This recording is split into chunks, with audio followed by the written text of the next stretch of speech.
Good morning, it's Barry with Roots Farm. Got the baby chicks behind me.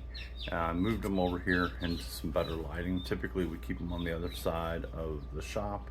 It doesn't have as good a lighting. They're underneath the red heat lamp all the time, but it doesn't make for the best video. So I pulled them over here temporarily just to be able to show you their brooder and just what all kind of we do with our baby chicks. I'll show you. So I made this brooder, a year ago, something like that. Just used some scrap lumber. I got the idea, I didn't follow the designs exactly, but I got the idea from the video, Sow the Land on YouTube. He's got a really good YouTube channel, Sow the Land. He had a brooder on here, and I kind of copied some of his design and went from there. What we got, I put a little latch on here. Once again, just like with almost all of our projects, I try not to spend a lot of money. I just use material that we already had. We already had the little latches. We had some of the scrap material laying around, so I just used it and threw it together. I did put it on wheels, and at the time I thought, why did I do that? And now that we put it on wheels, I'm very happy. But these are the baby chicks. There's 15 of them. They are a mixed species, so they're, what were we calling them before? Barnyard? I think so. It was barnyard flock. I put their feed's fine. I put their water, I always put it up on a block or something like that. If you set it right down on the chips, it ends up getting a bunch of wood chips in the water and makes the water dirty. The other thing, we just use a couple inch layer of wood chips. There's linoleum underneath of that, so it's pretty easy to clean. There's linoleum underneath of it, and I just used wire for the top. Just did a little bungee cord latch with I just took a little piece here. I had a PVC piece just laying around, and I take our heat lamp, I zip tie it up top so it can't accidentally fall down through. But if we want to open up the top and just come over here, this top is not on hinges, it just slides. So it's not attached, we just slide it off in place, if that makes sense. But it gives us access to be able to get in here and clean everything. Plus, when we go to move them, it's easier to grab them. The other thing we do, I forget where we learned this technique. I don't know how many batches of baby chicks we've had now. It's been a pretty good number. But we learned a few rotations ago to add green grass. And what the green grass does, they'll eat it, and it helps keep them from getting pasty butt. Ever since we've done that, we have not had any issues with pasty butt. Now, I don't know how, this is all, I've got one over there that I see I gotta clean, but I'm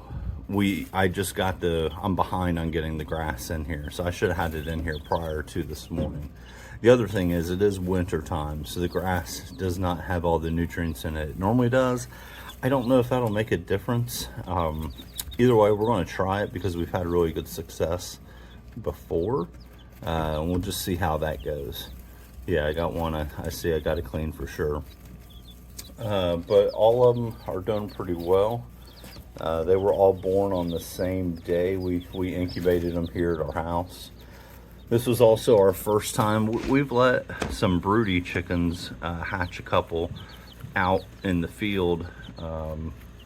I think last summer we got maybe 2 or 3 chicks that way, but this was the first time. My son got a brooder, or not a brooder, he got an incubator for Christmas, a small one, and so we tried it out, and this is our first time doing it.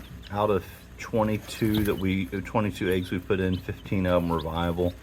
I know that's not the best ratio, but for first time we were pretty pleased with that. We got them put in the brooder just a couple days ago. Like I said, the brooder is down here on the concrete floor. It's nice because I can roll it around where I need. Obviously, normally this light is on. They got to stay pretty warm right now, and this basement is maybe 60 degrees, something like that.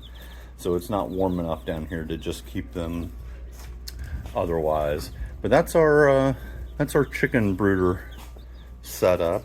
Couple things, we keep them in here. We've done up to 30 chickens in here at a time. When we've ordered chickens, we've ordered 30, 25 to 30. We handle them in here until they're, I don't know, 8 to 10 inches tall. The one thing that my wife wouldn't mind doing is a deep bedding method. The problem with this, and I'll back up so you can see, the problem with this is that for deep bedding, it's not thick enough. It's not tall enough to allow your deep bedding to accumulate. So we end up, once they get this dirtied, we clean it, and then we take all that and we put it in a compost. The pine shavings and the manure make it really good for a compost. So we still utilize it, but we don't utilize it in the deep bedded method. If I were doing that, I would probably start the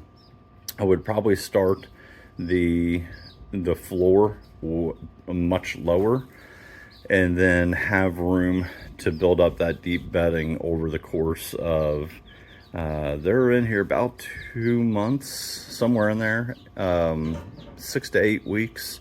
I think off the top of my head, I think that's about how long they're normally in this. But like I said, I think this is maybe our 4th or 5th run through this brooder. It's done really well, and could use a few upgrades to it, but overall it turned out pretty well. And you can see the chicks down here eating. They seem pretty happy. All right, well, as always, thanks for watching. Like, share, and comment, and till next time, thank you.